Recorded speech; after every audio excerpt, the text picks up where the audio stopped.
Hello students, पिछले वाले lecture में हमने कैपेसिटर क्या है और कैपेसिटर के विद रेस्पेक्ट कुछ इंपॉर्टेंट फैक्ट्स थे जिनके बारे में हमने स्टडी की थी नाउ। और हमने ये भी पढ़ा था कि what are the types of capacitor in which we take parallel plate capacitor, spherical capacitor और सिलेंड्रिकल कैपेसिटर। बट सबसे पहले हम इन कैपेसिटर्स के बारे में पढ़ें। बात आती है कि what is the principle of capacitor. तो प्रिंसिपल ऑफ कैपेसिटर क्या है? तो next article is principle of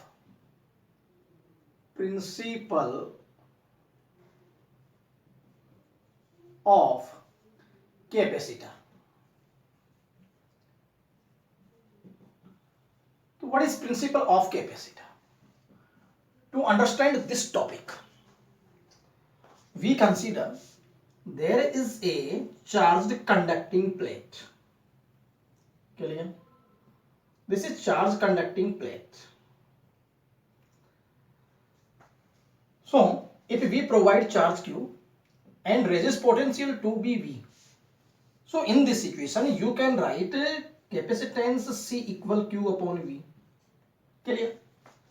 according to definition, यदि Q चार्ज दिया जाए और V पोटेंशियल यदि उसके ऊपर आए तो आप ऐसे लिख सकते हैं ना। अब यदि हम इसके पास एक और प्लेट रख दें जो कि अनचार्ज्ड है, ये प्लेट हमने रखी, अनचार्ज प्लेट रखें, तो due to induction effect this part of the sheet will be negative और this part of the sheet will be positive. Why? Due to induction effect. So due to this negative charge portion, there will be potential due to negative charge, or this will be minus V dash. But due to this positive charge, potential will be V double dash, but this will be positive. So what is net potential at this plate? We can write C dash equal, charge will not change, Q upon V plus minus V dash plus V double dash. But effectively the value of negative charge will be less comparison of V double dash. So denominator of this step will be less. So capacitance will be increased. But if we earthed this portion, इसको यदि हम अर्थ कर दें, then positive charge कहां चला जाएगा? Positive charge जो है वो ग्राउंड हो जाएगा और in this situation V double dash will be zero, then in this situation C double dash Q upon V minus V dash this will be zero. So effective value will be very less and capacitance will be increased. तो अब हम ये कह सकते हैं, एक बार मैं फिर से इस चीज को बता रहा हूं इसके प्रिंसिपल को समझाने के लिए, कि ये एक कंडक्टिंग प्लेट है जिसके ऊपर को चार्ज Q दिया, पोटेंशियल V आता है. इन this situation you can right C equal Q upon V. लेकिन एक हम अर्थड और अनचार्ज्ड प्लेट इसके पास रख दें, तब उस केस में due to induction effect this portion will be negative, this portion will be positive, और due to negative effect the potential will be minus V dash, और due to positive charge the effective potential will be V double dash. So overall what is potential of this plate? You can write V plus minus V dash plus V double dash. But charge will not change, charge change नहीं होगा. But denominator जो है वो आपका effectively थोड़ा कम हो गया. लेकिन यदि हम इसको अर्थड कर दें, तो अर्थ कर देने से पॉजिटिव चार्ज जो है वो कहां चला जाएगा? वो जो है अर्थ में चला जाएगा. तो फिर उस केस में ये पोटेंशियल क्या बन जाएगा? जीरो. ये पोटेंशियल जीरो बन जाएगा, तो फिर यहां पर आपके पास में C double dash equal Q upon V minus V dash रह जाएगा. तो फिर इफेक्टिवली वैल्यू ऑफ डिनोमिनेटर कम हो जाएगी और कैपेसिटेंस जो है वो क्या हो जाएगा? वो बढ़ जाएगा. क्लियर? तो इस तरीके से हम ये कह सकते हैं कि जो है कोई अनचार्ज्ड अर्थ प्लेट रख देने से हम किसी चार्ज्ड कंडक्टर की, या ये इंसुलेटेड कंडक्टर है, इसके ऊपर एक इंसुलेशन चढ़ाई हुई है, इसकी कैपेसिटी को हम काफी हद तक बढ़ा सकते हैं। कैसे? उसके पास एक अनचार्ज्ड अर्थ प्लेट रख दी जाए तब। तो ये तो हुआ इसके पीछे का लॉजिक कि किस तरीके से कैपेसिटेंस जो है वो बढ़ती है, जो ये इसका प्रिंसिपल है। तो अब आप जो है इसका प्रिंसिपल ऑफ कैपेसिटर हम लिख सकते हैं। देखिए क्या होगा।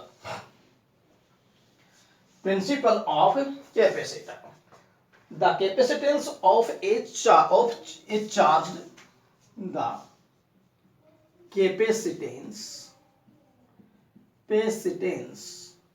of a charged insulated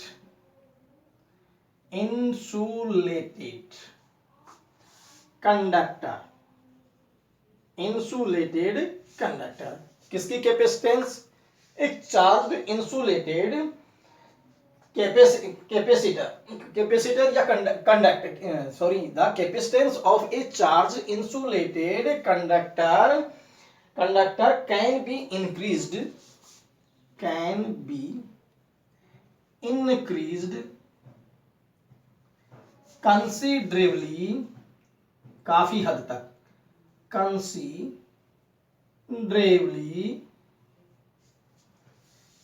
the capacitance of a charged insulated conductor can be increased considerably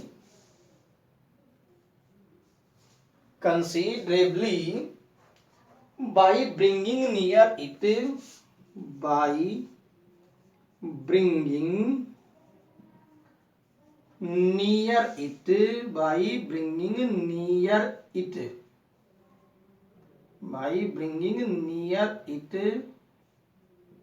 क्या चीज ला करके? The capacitance of a charged insulated conductor can be increased considerably by bringing near it an uncharged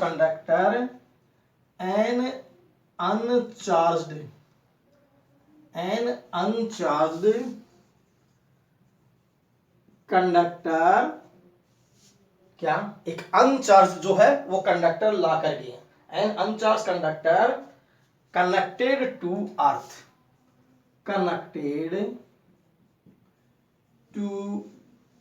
earth, this is principle of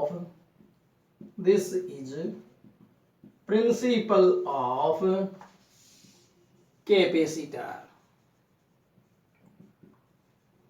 clear? I repeat again, the capacitance of a uncharged insulated conductor can be increased considerably। किसी जो conductor की capacitance है वो काफी हद तक बढ़ाई जा सकती है by bringing near it an uncharged conductor, एक अनचार्ज कंडक्टर इसके पास लाकर, जो कि कनेक्टेड टू अर्थ, जो किससे जुड़ा हुआ है? अर्थ से। This is principle of capacitor, कि हम किसी भी चार्ज्ड इंसुलेटेड कंडक्टर की कैपेसिटी को काफी हद तक बढ़ा सकते हैं यदि हम इसके पास एक अर्थ किया हुआ अनचार्ज कंडक्टर रख दें। क्लियर? नाउ फिगर कैसे बनेगी देखिए। Suppose this is positively charged conductor. Clear? This is situation A. What है in situation B? Situation B के अंदर हम एक अनचार्ज कंडक्टर लाते हैं। ये अनचार्ज कंडक्टर लाए, due to induction effect this will be positive negative और this part of the plate will be positive. ये कौन सी सिचुएशन हुई? ये बी सिचुएशन हुई। लेकिन अगले वाली सिचुएशन में हम इसको अर्थ कर देंगे, तो फिर अगले वाली सिचुएशन देखिए।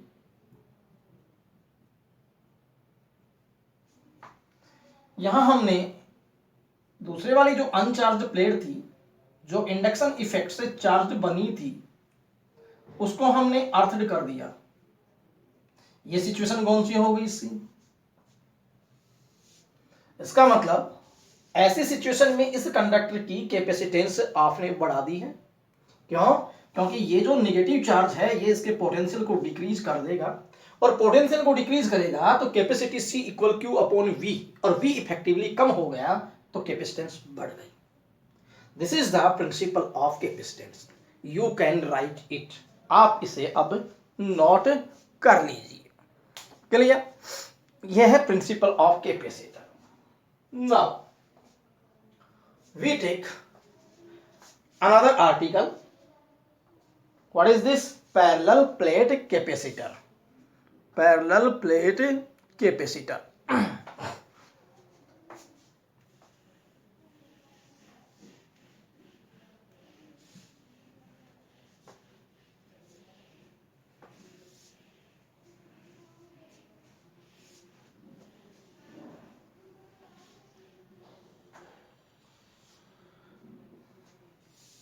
Parallel plate capacitor.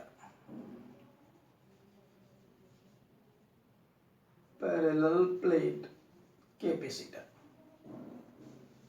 तो सबसे पहले तो हम ये देखें, we have learn there are three types of capacitor: parallel plate capacitor, spherical और cylindrical. But parallel plate capacitor and spherical capacitors are in your syllabus. So we discuss about parallel plate capacitor और spherical capacitor. तो what is parallel capacitor? कि parallel plate capacitor क्या है? कि ऐसा capacitor जो है जिसके अंदर दो पैरेलल कंडक्टिंग प्लेट्स एक दूसरे से स्मॉल डिस्टेंस के ऊपर सेपरेट होती हैं। ठीक है, एक अरेंजमेंट है दो पैरेलल प्लेट्स का, कंडक्टिंग प्लेट्स का, जो एक दूसरे से जो है स्मॉल डिस्टेंस के ऊपर जो है वो सेपरेटेड रहती हैं। तो हम कैसे डिफाइन करेंगे वो देखिए कि एन अरेंजमेंट दैट कंसिस्ट्स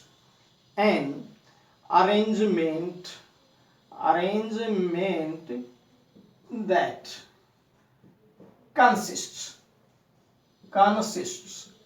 एक ऐसी व्यवस्था जिसमें that consist of two large plane plates, consist of two large plane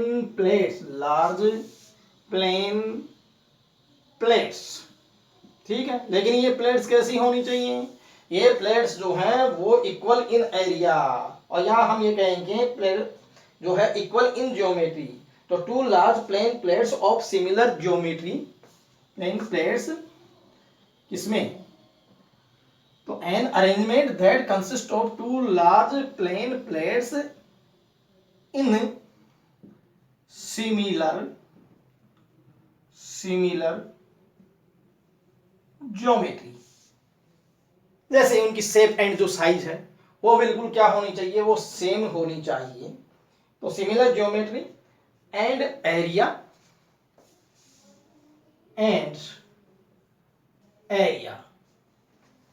तो फिर an arrangement that consists of two large plane plates in similar geometry and area placed parallel to each other,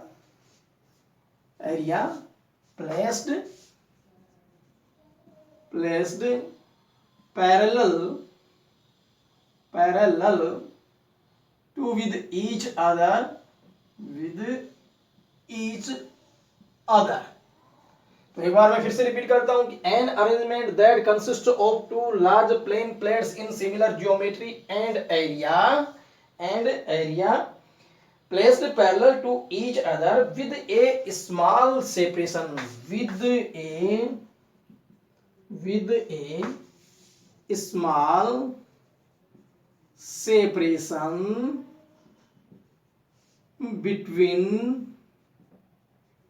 between them, और उनके बीच में जो है वो एक small जो है वो सेपरेशन होना चाहिए, इज कॉल्ड पैरेलल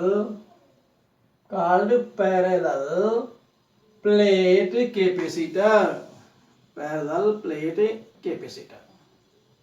ठीक है, ये आपके पास में पैरेलल प्लेट कैपेसिटर की डेफिनेशन हो गई। तो अभी आपको लर्न हो जाए an arrangement that consists of two large plane plates in similar geometry and area placed parallel to with each other, दो एक दूसरे के साथ में पैरेलल हों, with a small separation between them, उनके बीच में एक स्मॉल सेपरेशन हो, इस अरेंजमेंट को हम पैरेलल प्लेट कैपेसिटर कहते हैं। क्लियर ये बात?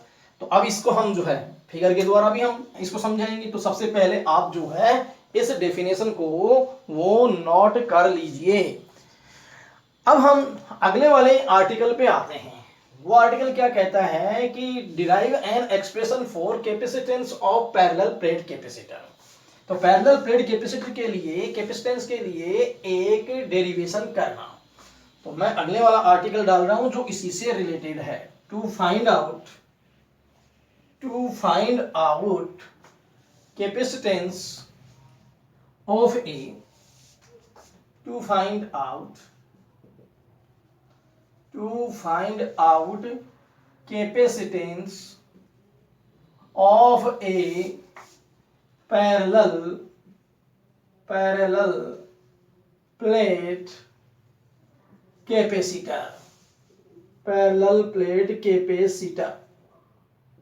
ये आर्टिकल बोर्ड में आया हुआ भी है।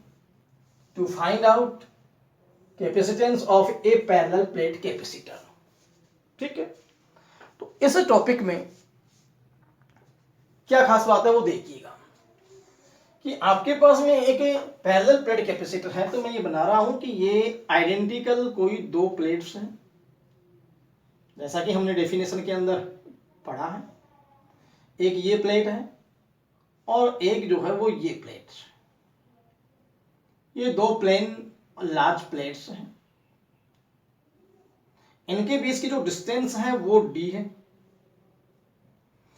और इस सिस्टम को यदि हम बैटरी से कनेक्ट कर दें तब यहां आपके पास में पॉजिटिव चार्ज और यहां जो है नेगेटिव चार्ज आ जाएगा।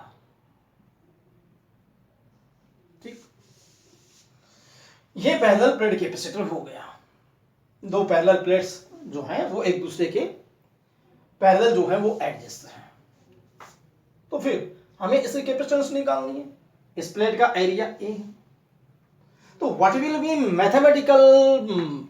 Mathematical step for this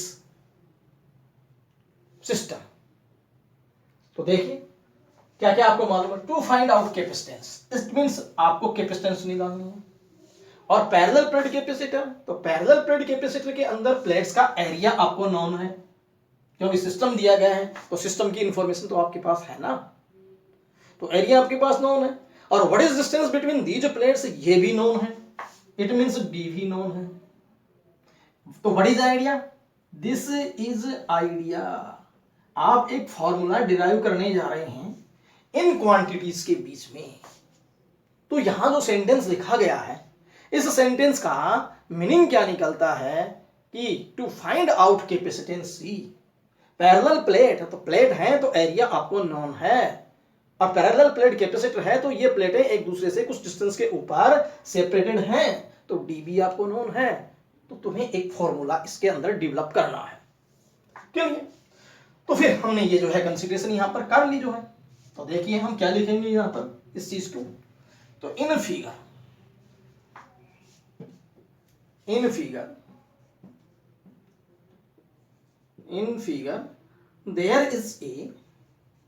there is a parallel plate capacitor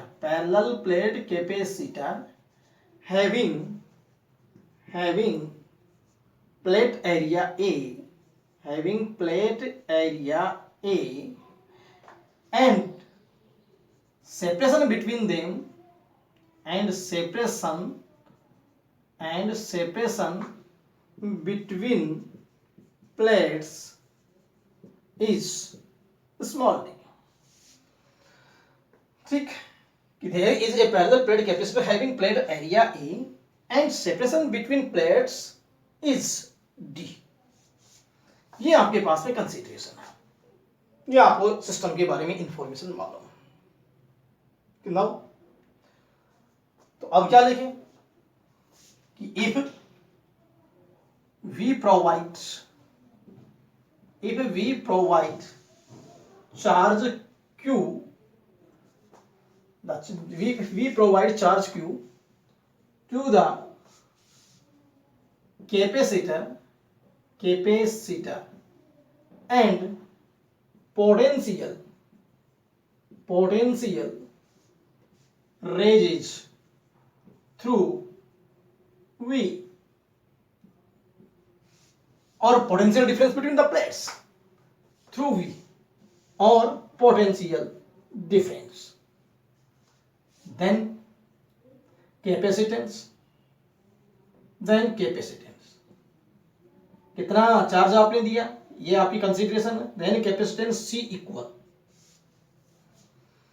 charge दिया Q, this is plus Q, this is minus Q, but in magnitude there will be Q, and potential will be V, and there is potential difference is V. Then according to definition of capacitance, you can write C equal Q upon V.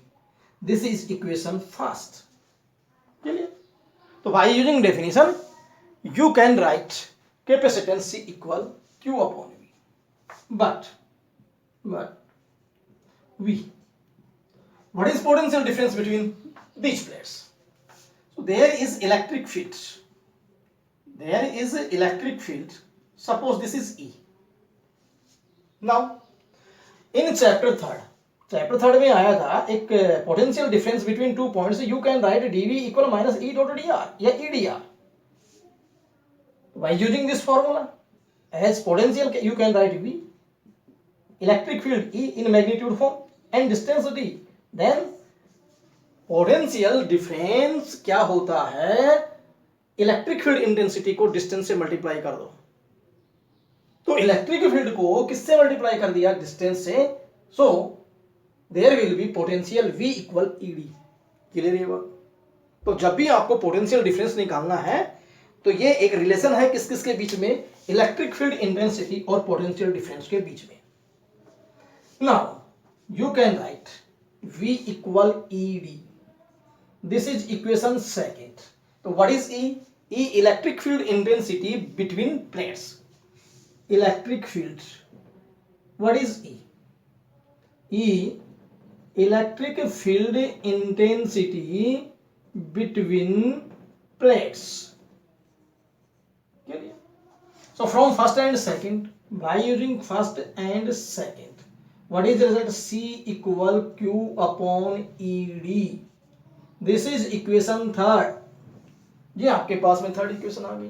तो हम यहाँ formula जो capacitance का हमने बनाया था by definition, उसके अंदर Q जो है उसको हम स्प्लिट नहीं कर सकते, लेकिन हम पोटेंशियल डिफरेंस को स्प्लिट कर ही सकते हैं। किसमें? इलेक्ट्रिक फील्ड इंटेंसिटी में। इसका मतलब ये जो V की वैल्यू आई थी ये चैप्टर थर्ड में थी। इसकी कंसेप्ट इलेक्ट्रिक पोटेंशियल की, और इलेक्ट्रिक फील्ड इंटेंसिटी की कंसेप्ट उसके ठीक पिछले वाले चैप्टर में जा रही थी। ठीक, और उससे भी पिछले वाले चैप्टर के अंदर जो है वो जा रही थी सरफेस चार्ज डेंसिटी की, और वहां ही आपके पास में क्या रहा था, सरफेस चार्ज डेंसिटी चार्ज में जा रहा था। इसका मतलब अगेन E को हम डिजोल्व कर सकते हैं। यहाँ कौन टूटा, यहाँ V टूटा, तो V को यहाँ तोड़ने पर हम ED लिख दिया। अब हम यहाँ पर फिर देखें कि यहाँ कौन डिवाइड हो सकता है, E। ठीक है, तो now we can write here, हम यहाँ पर इसको लिख सकते हैं। देखिए कैसे, बट E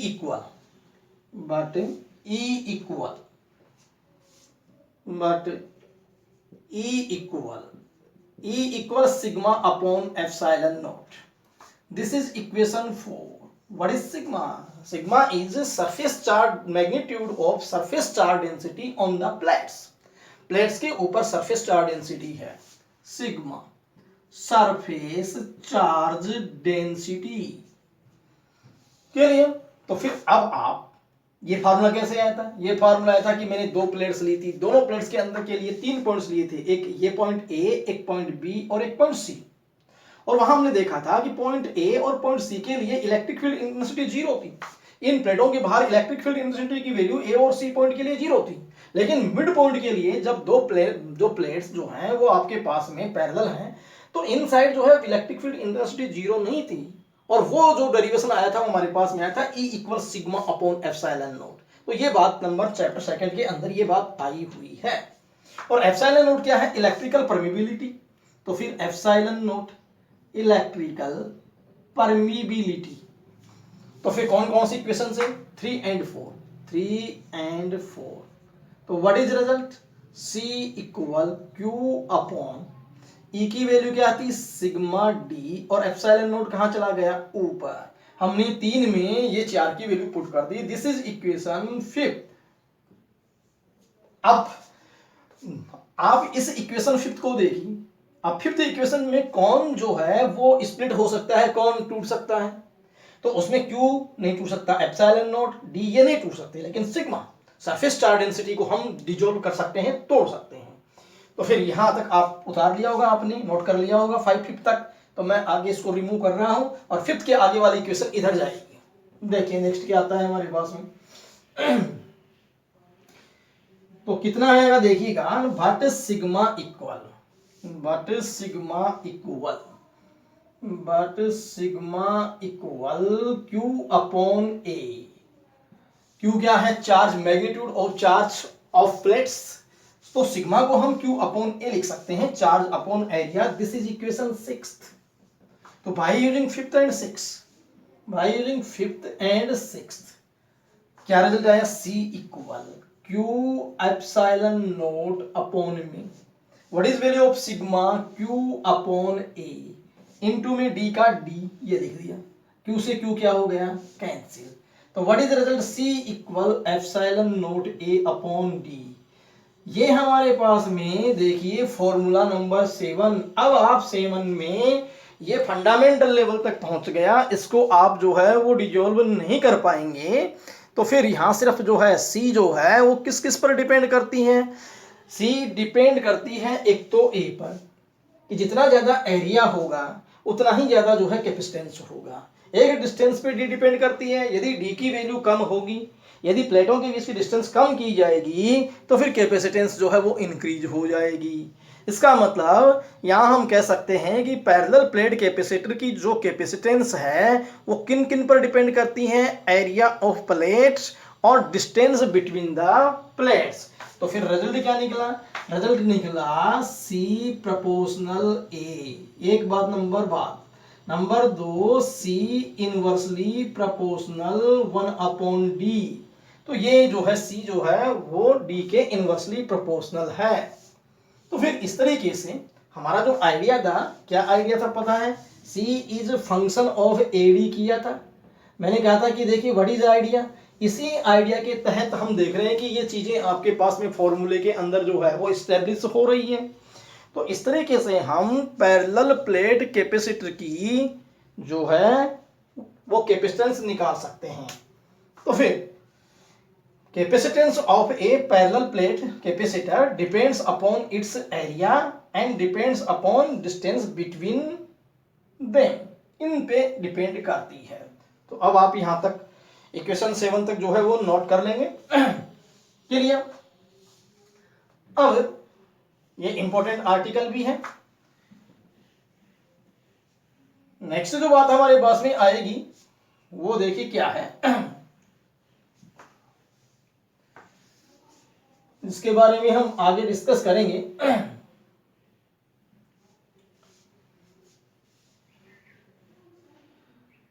वो होता है फ्रिंजिंग या फ्रिंजिंग इफेक्ट या एज इफेक्ट।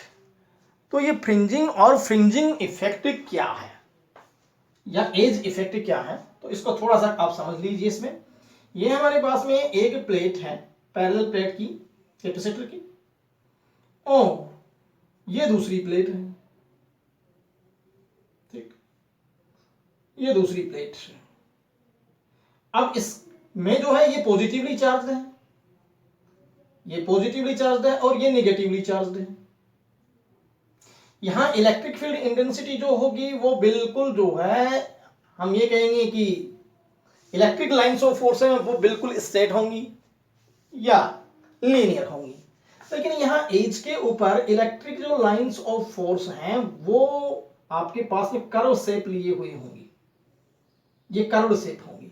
क्योंकि ये जो पॉजिटिव चार्ज है तो यहाँ सरफेस चार्ज डेंसिटी ज्यादा हो जाएगी ड्यू टू रिपल्सन, यहाँ भी सरफेस डेंसिटी ज्यादा हो जाएगी।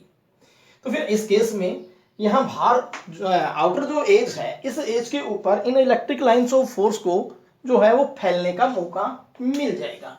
तो फिर ये जो बेंडिंग हो रही है electric lines of force at the edge of this capacitor, इस इफेक्ट को हम फ्रिंजिंग इफेक्ट और एज इफेक्ट कहते हैं।